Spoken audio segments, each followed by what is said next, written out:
4VD klassi sõitjad siin tulevad praegusel hetkel auto number 34 ja nimelt valmis möödunud sõitma. Kuna Gert Ilvesel on 0,04 sekundit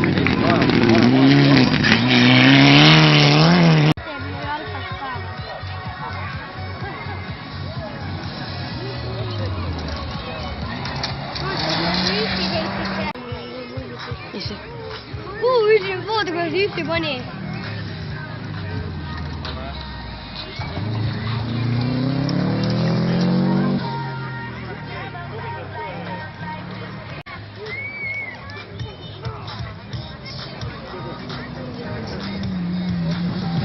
Ja Gert